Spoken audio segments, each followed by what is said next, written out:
लोग जो है कुछ इंपॉर्टेंट क्वेश्चंस लेकर आए हैं और उन क्वेश्चनों को हम लोग जो है सॉल्व करवाएंगे। ओके, तो जल्दी से जल्दी जो है अपनी क्लास को जो है एक बार जो है शेयर कर दो, फिर हम लोग जो है अपनी क्लास को स्टार्ट करते हैं, बराबर ना। ओके सर, टेक्निकल का क्लास प्लीज स्टार्ट कीजिए। हाँ कर देंगे भाई, शिवम कुमार कर देंगे, ठीक है। ओके, दौलाराम चौधरी, ओके, सलाम शाहिदानु, जय हिंद, जय भारत, वंदे मातरम सर जी। ओके भाई जल्दी से आ जाओ, तो भाई जल्दी से क्लास में अपने आ जाओ और एक बार क्लास को लाइक कर दो, शेयर कर दो, जल्दी से हम लोग जो है अपनी क्लास को स्टार्ट करने जा रहे हैं, ठीक है। अगर आप लोग आगे हो तो अपने जो है स्क्रीन बोर्ड पे जो अपना पहला क्वेश्चन आपको दिखाई दे रहा है उस क्वेश्चन का आप लोग जो है आंसर भेजिए। पहला क्वेश्चन अपना कुछ इस प्रकार से है, वो देखो। दौलाराम चौधरी ने बिल्कुल ठीक है, आपने आंसर भी भेज दिया है। एक वर्णांध पुरुष एक सामान्य महिला से विवाह करता है, वर्णांधता के लक्षण उत्पन्न होंगे उसके पुत्रों के पुत्रों में या पुत्रियों में या पुत्रों में। तो जल्दी से मुझे जो है इसका आंसर भेजो, क्या होगा।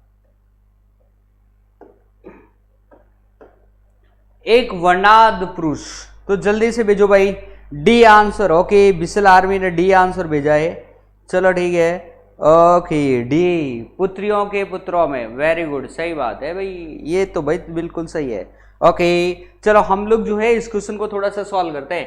एक वर्णांध पुरुष, ये अपने पास में क्या है, पुरुष, ओके, और ये अपने पास में क्या है, महिला है। इन दोनों की शादी हो रखी है, ठीक है। अब जो है अब इनके एक बच्चा होता है, लड़के होते हैं, एक इनके ये हो गई इनके क्या, लड़की, और एक इनके हो गया लड़का। ओके, ये चीज है, गर्ल्स एंड ये गर्ल्स और ये बॉयज और ये इसका पिता, और ये क्या है, वर्णांध है, मतलब कि वर्णांधता रोग इसमें है, ठीक है। एक बात ध्यान में रख लेना, अब देखो वर्णांधता जो इस प्रकार रोग होगा ना, वो देखो ये पुरुषों में, ये पुरुष है, अब आगे जो है इसकी जो लड़की होगी इसमें जो है ये वर्णांधता आएगा। अब इस लड़की के भी जो है बच्चे होंगे, मान लो इधर इसका लड़का, ये लड़की और ये हुआ लड़का। अब ये वर्णांधता इस लड़के में आएगी, आई बात समझ। फिर इसके भी शादी होगी, ठीक है ना, इसके भी बच्चा होगा, तो इस समय अब इसकी जो है वो किस में आएगी, लड़की में आएगी, आई बात समझ। ये इसकी लड़की जो है अब क्या होगी, वर्णांधता होगी। ओके, तो पुरुष पुरुष से लड़की, लड़की से पुरुष, पुरुष से लड़की, इस प्रकार से ये रोग जो है आगे से आगे फैलता है, ठीक है। तो एक वर्णांध पुरुष एक सामान्य महिला से विवाह करता है तो वर्णांधता के लक्षण उत्पन्न होंगे किसमें, पुत्रियों के पुत्रों में। ये पुत्री है, देखो ये पुत्री है, और पुत्री के ये किस में है, पुत्र में, ये देखो, आई बात समझ में ना, पुत्रियों के पुत्रों में। ओके, ये सही है, पुत्रों के पुत्रों में, ये तो सीधी सी बात है, इस पुत्रों के पुत्रों में तो होगी नहीं, पुत्रियों में, बिल्कुल पुत्रियों में, पुत्रियों में तो होंगे ही है, ये भी है, और पुत्रों में ये नहीं होगा। बाकी पुत्रियों के पुत्रों में, पुत्रियों के पुत्रों में भी होगा। ये देखो ये जो आंसर है वो पूरा पूरा एग्जिट एकदम सॉल्व करवा रहा है, ठीक है। इसलिए हम लोग जो है डी को क्या कर देंगे, राइट कर देंगे, ठीक है ना।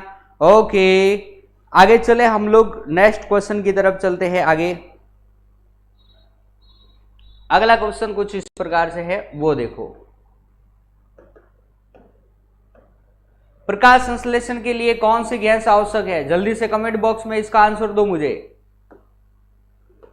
प्रकाश संश्लेषण के लिए कौन सी गैस आवश्यक है, महिलाओं में होगा। हाँ जी भाई दौलाराम चौधरी, बिल्कुल सही बात है, ठीक है। ओके, जसोल सिंह भाटी का डी आंसर आया है, क्या है, CO2। प्रकाश संश्लेषण के लिए कौन सी गैस आवश्यक है, तो अब इसमें तो अब आपके कोई सोचने वाली बात तो है नहीं कि 6CO2 प्लस 12H2O, और ये प्रकाश संश्लेषण की क्रिया हुई, इसमें से 6H12O6 plus 6CO2 6O2 plus 6H2O। अब देखो ये प्रकाश संश्लेषण की क्या है, रिएक्शन है।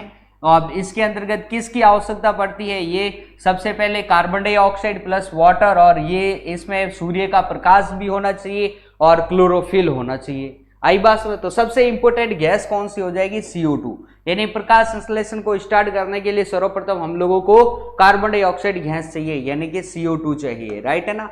ये चीज जो है वो ध्यान में रखनी है, ठीक है। आगे चले हम लोग नेक्स्ट क्वेश्चन की तरफ चलते हैं। डीएनए उंगली छाप का प्रयोग किसकी पहचान के लिए किया जाता है? तो भाई जल्दी से बताओ, डीएनए उंगली छाप की पहचान के लिए जो है वो किसका प्रयोग किया जाता है? माता पिता, बलात्कारी, चोर या उपयुक्त सभी? डीएनए उंगली छाप का प्रयोग किसकी पहचान के लिए किया जाता है? माता पिता, बलात्कारी या चोर, किसके लिए किया जाता है? जल्दी से बताओ। Very good, D.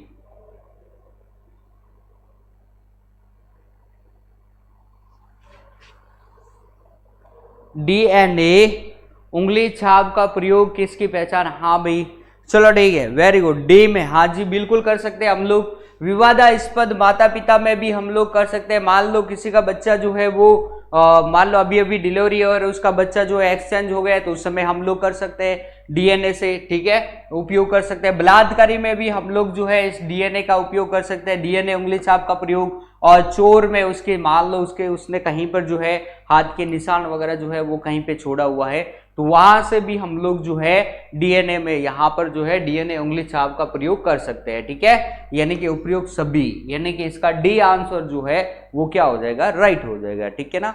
आगे चलते हैं नेक्स्ट क्वेश्चन की तरफ। अगला क्वेश्चन हमारा कुछ इस प्रकार से है, वो देखो। पौधों में गैसीय हार्मोन है, पौधों में गैसीय हार्मोन्स कौन सा है वो बताओ? एसिटिलीन, अमोनिया, नाइट्रस ऑक्साइड या इथाइलिन? तो भाई पौधों में गैसीय हार्मोन्स कौन सा है, जल्दी से ये बताओ। सर चोर कैसे होगा? चोर इसलिए होगा, देख भाई, जैसे कोई चोरी करने के लिए आता है, चोरी करने के बाद में मान लो उसने अपने मान लो कोई व्यक्ति जो है यहाँ पे चोरी करना आया और उसका एक बाल जो है वो यहाँ पर जो है वो क्या हो गया? गिर गया। आई बात समझ? इस बाल से मैं डीएनए का टेस्ट करके ये बता सकता हूं कि वो व्यक्ति है। ओके, जैसे कि हम लोग 4 जने हैं, चारों में से कोई एक जो है वो चोर है और उसका बाल जो है यहां पर गिरा हुआ है, ठीक है। अब उस बाल से हम लोग डीएनए का पता करके, हम चारों का डीएनए का पता चल करके हम लोग ये कंफर्म कर लेंगे कि किसका जो है डीएनए मैच कर रहा है, ठीक है ना। तो यहां इस प्रकार से, ओके। कई बार ऐसा होता है भाई, ठीक है ना, जैसे कोई चोरी करने के इरादे से आते हैं तो उसके बीच में क्या हो जाती है, थोड़ा सा माथापच्ची हो जाती है, तो उसका कोई ना कोई जो है शरीर का अंग, जैसे बाल है, उसका ब्लड है, कहीं ना कहीं लग जाता है चोर का, तो उस समय हम लोग जो है डीएनए उंगली छाप का प्रयोग कर सकते हैं, ठीक है, ओके। कच्चे फलों को पकाने में इथाइलिन हार्मोन, हाँ जी प्यारे विद्यार्थियों, पौधों के गैस में गैसीय हार्मोन्स कौन सा होता है? तो इथाइलिन होता है। इसका उपयोग जो होता है वो कच्चे फलों को पकाने में किया जाता है, कच्चे फलों को पकाने में, कच्चे फलों को पकाने में हम लोग जो है इसका उपयोग करेंगे, ठीक है। एक बात ध्यान में रख लेना, एसिटिलीन का उपयोग भी हम लोग जो है वो क्या करेंगे? एसिटिलीन का उपयोग भी हम लोग जो है कच्चे फलों को पकाने में करते हैं। लेकिन एक चीज ये ध्यान में रखनी है कि एसिटिलीन का प्रयोग हम लोग कच्चे फलों में, इथाइलिन का प्रयोग भी कच्चे फलों को पकाने में किया जाता है। लेकिन इथाइलिन जो होता है वो क्या होता है? हार्मोन्स होता है। एसिटिलीन क्या होती है? वो एक प्रकार की गैस है। ये चीज ध्यान में रखनी कि वह कौन सी गैस है जिसका उपयोग कच्चे फलों को पकाने में किया जाता है? तो एसिटिलीन। वह कौन सा गैसीय हार्मोन्स है पौधों में जो कि कच्चे फलों को पकाने में किया जाता है? तो इथाइलिन हो जाता है। इसी एसिटिलीन का प्रयोग हम लोग और भी बहुत जगह करते हैं। बात समझ में आ गई ना? ओके, चलो ठीक है। गैसीय वेल्डिंग जो होती है ना, वेल्डिंग करने वाले बाहर की तरफ, वहां पे भी हम लोग जो है एसिटिलीन का प्रयोग करते हैं, ठीक है ना। ओके, आगे चलते हैं नेक्स्ट क्वेश्चन की तरफ। अग्नाशय किससे स्त्रावित होता है? अग्नाशय से स्त्रावित होता है, ये क्वेश्चन है। अग्नाशय किससे स्त्रावित होता है? ये नहीं होगा। अग्नाशय से स्त्रावित होता है, अग्नाशय से स्त्रावित होता है। क्या स्त्रावित होता है वो मुझे बताना है, ठीक है ना। ओके ओके, अग्नाशय जो है वो किससे स्त्रावित करता है? बिल्कुल सही है, ठीक है। ओके, हाँ जी, इंसुलिन। बहुत अच्छा है, इंसुलिन। भाई अग्नाशय में जो है आपको पता ही है अल्फा बीटा एंड गामा ये 3 कोशिकाएं होती है। इसमें से बीटा कोशिकाएं जो होती है वो सामान्यतः इंसुलिन का क्या करती है, स्त्रावण करती है इंसुलिन का, बराबर ना। ओके, यानी कि ये रहा इंसुलिन। पित्त जो होता है वो अपने यकृत में होता है, ये तो आपको पता ही है। पाचन और ये अलग चीज होती है, लार जो होती है वो अपने जिह्वा में होती है, बराबर ना। ये चीज जो है वो ध्यान में रखनी है। ओके, आगे चले हम लोग नेक्स्ट क्वेश्चन की तरफ चलते हैं भाई, जल्दी से चलते हैं अगले क्वेश्चन की तरफ। यस, रेडियो कार्बन काल निर्धारण किसकी आयु का आकलन करने के लिए प्रयुक्त किया जाता है? रेडियो कार्बन काल निर्धारण किसकी आयु का आकलन करने के लिए प्रयुक्त किया जाता है? तो जल्दी से मुझे इसका आंसर जो है वो बताओ, क्या होगा?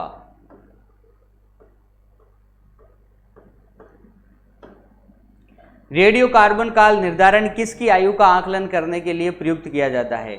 मृदा, स्मारक, जीवाश्म या चट्टानें? वेरी गुड, जीवाश्म। सबका आंसर भी आ चुका है, जीवाश्म। यानी कि हम लोग जो है रेडियो कार्बन डेटिंग विधि का प्रयोग जो है वो जीवाश्मों की आयु को ज्ञात करने में करते हैं और इसमें कार्बन C14 का उपयोग किया जाता है। कार्बन के 14-14 का उपयोग हम लोग जो है, ये समस्थानिक है कार्बन का, इसका उपयोग हम लोग जो है रेडियो कार्बन डेटिंग विधि में करते हैं जीवाश्मों की आयु को फाइंड आउट करने में। ओके, आगे चलते हैं नेक्स्ट क्वेश्चन की तरफ। अगला क्वेश्चन है अम्ल स्वाद में होते हैं। तो भाई इसको तो अब क्वेश्चन देखने की भी जरूरत नहीं है। अम्ल कैसे होते हैं? तो अम्ल स्वाद में क्या होते हैं? खट्टे होते हैं। ये चीज जो है ध्यान में रखनी है।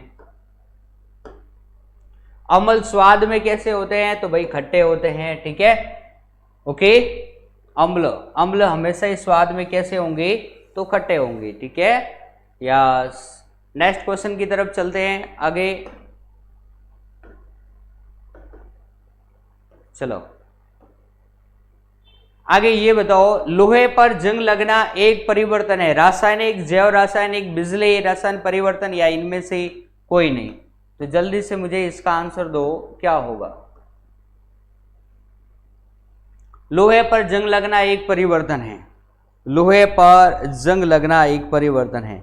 वेरी गुड, सबका आंसर भी आ चुका है, रासायनिक परिवर्तन। यानी कि लोहे पर जंग लगना एक कौन सा परिवर्तन है? रासायनिक परिवर्तन है। रासायनिक लोहे पर जो जंग लगती है Fe2O3 यानी फेरसोफेरिक ऑक्साइड के कारण जो है लोहे पर जो है वो जंग लगती है। लोहे पर जंग लगने के लिए इन्वायरमेंट में दो चीजें होनी चाहिए, एक तो वायुमंडल में आर्द्रता और दूसरी चीज जो है अपने क्या होनी चाहिए? वायुमंडल में ऑक्सीजन। ये दोनों चीजें होती है तब भी जाकर के क्या होता है अपने जो है एक लोहे पर जो है जंग लगती है। और लोहे के ऊपर जंग लगना एक कौन सा परिवर्तन है? तो रासायनिक परिवर्तन है, ठीक है ना। ओके, आगे चले हम लोग। ऑक्सीडेशन क्रिया, हाँ जी बिल्कुल, पुखराज चौधरी, वेरी गुड, बहुत अच्छा, ऑक्सीडेशन ही होगा भाई।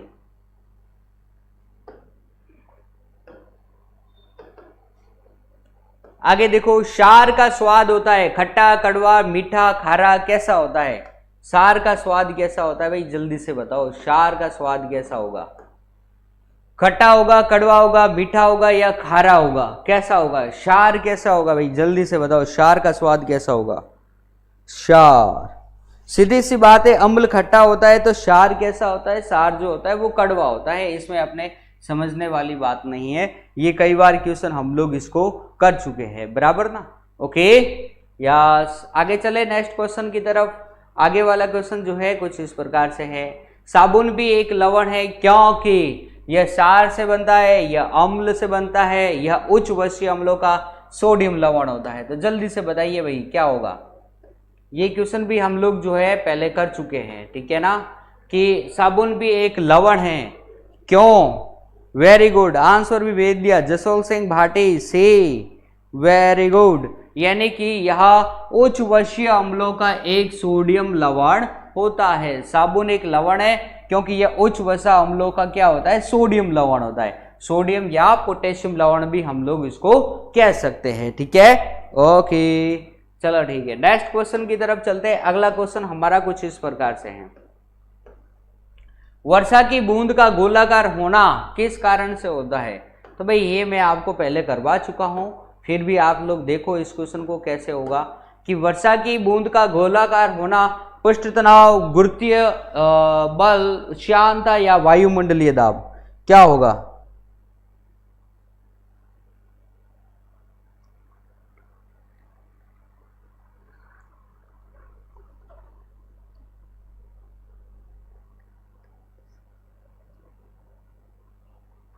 नहीं कुंदन सिंह, ब्लॉक नहीं है, इधर से किसी की आईडी ब्लॉक नहीं है, प्लीज आप ऐसा भ्रम ना पैदा करें। यहाँ से ब्लॉक जो है किसी को नहीं किया जाता। अरे आपको ब्लॉक करके हमें क्या मिलता है, आप समझा करो, किसी को ब्लॉक नहीं करते। आप चाहे कुछ भी कह दो, बोल दो, लेकिन आपको हम लोग कभी ब्लॉक नहीं करते हैं। ठीक है, okay very good, A answer.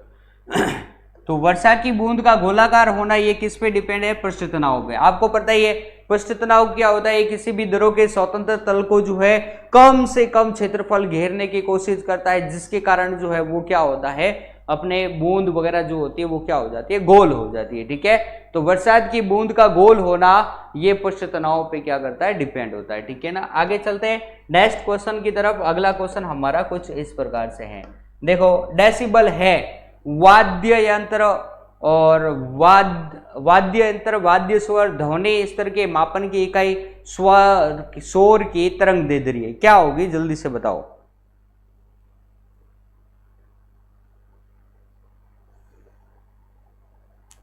Ashish Singh, भाई आशीष सिंह की आपकी तो आईडी से आ ही रहे मैसेज, में पढ़ रहा हूं। ओके चलो ठीक है, हाँ भाई टेक्निकल टीम सब देख रही है, शिवम कुमार देख रही है। ठीक है ना, ओके डेसिबल क्या है, ध्वनि के स्तर की क्या होती है, मापक, आपको पता ही है डेसिबल क्या है, ध्वनि के स्तर की क्या है, मापने की इकाई है। ओके चलो ठीक है, ध्वनि स्तर के मापन की इकाई को हम लोग क्या बोलते हैं, डेसिबल कहते हैं। ओके ध्वनि स्तर के मापन की इकाई क्या होती है, डेसिबल होती है, राइट है ना, ये चीज जो है वो ध्यान में रखनी है, बराबर। ओके आगे चले हम लोग नेक्स्ट क्वेश्चन की तरफ चलते हैं। निकट दृष्टि दोष को ठीक करने के लिए किस प्रकार के लेंस का उपयोग किया जाता है, उत्तल लेंस, अवतल लेंस और दोनों। तो भाई इस क्वेश्चन में जो है किसी को कोई कंफ्यूज नहीं होना चाहिए, जल्दी से आंसर दो, तब तक मैं थोड़ा पानी पी लेता हूं, जल्दी आंसर दो।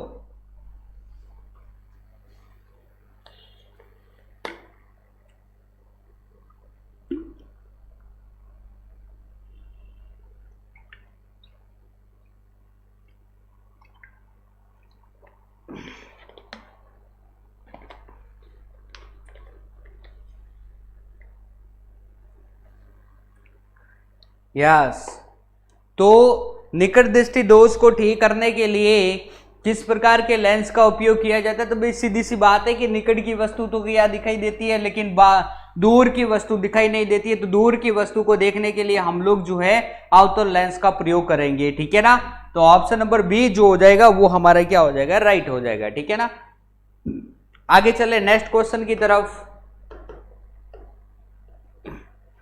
सूर्य का निकटतम ग्रह कौन सा है, तो इसमें भी आपको कंफ्यूज नहीं होना चाहिए कि सूर्य का निकटतम जो है वो ग्रह कौन सा है। ठीक है ना, ये क्वेश्चन तो जो है आप सभी को पता ही है कि सूर्य का सबसे निकटतम ग्रह कौन सा होगा, बुध। ओके, पृथ्वी का जो है सबसे निकटतम ग्रह कौन सा होता है, तो वो है शुक्र। पृथ्वी का शुक्र है और अपने इसका जो है सूर्य का निकटतम ग्रह कौन सा है, तो बुध है।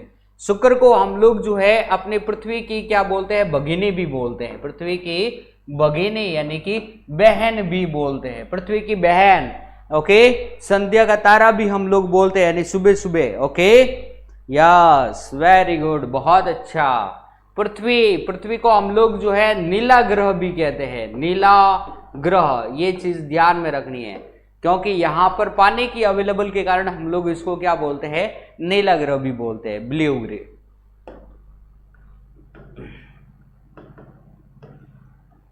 आगे निम्नलिखित में से कौन सा विद्युत चुंबकीय तरंग नहीं है। तो मेरे प्यारे विद्यार्थियों यहां से 15 क्वेश्चन अपने कंप्लीट होते हैं और यहां से ये क्वेश्चन मैं आपको जो है अपने होमवर्क में देता हूं।